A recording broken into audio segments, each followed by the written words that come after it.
I'm Vic Myers. Welcome to the Resistance. 30 years ago, fresh out of college, I ran against my state representative, Larry Schwartz. There's no way I was going to win, and I knew it. But I strongly believe that voters should always have a choice. He served for one more session and then resigned. And a couple of years later, the Colorado Bureau of Investigation raided his home and computer, looking for illegal images of young children. He never got charged, oddly enough. A few years later, he and his wife went to work for his daughter's adult film production company. Go figure. When I was campaigning, I was constantly being told, "I like you, Vic, but I'm voting for Larry because he's a Republican." I also heard a lot of salacious whispers about Larry, suggestions that he had done bad things and it involved kids. And I ignored those whispers because without proof, that's all they were. When news broke about the CBI raiding him, I went back to the radio station where we debated, went on air, and asked people to reflect on the fact that they voted for him because he was a Republican. And look at who they'd elected.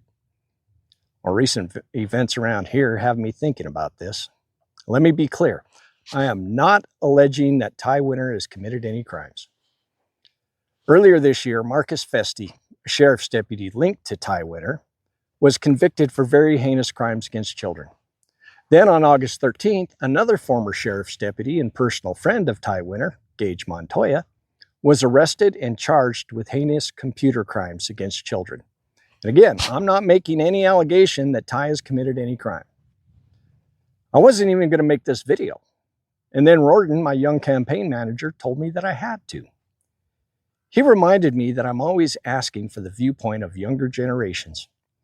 He said his generation has grown up watching powerful people like Donald Trump and others cover up for or minimize what their friends have done to children. He pointed out Ty's votes against protecting children from things like this. And he said it makes him sick, and he'd be very disappointed if I didn't make a video to address this situation.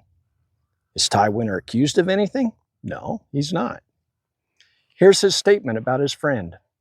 Prayers for the victim. Support for law enforcement, but no acknowledgement of his friendship and no disavowing his friend. He voted against Senate Bill 26048, which would have prevented 16-year-old girls from being forced to marry grown men.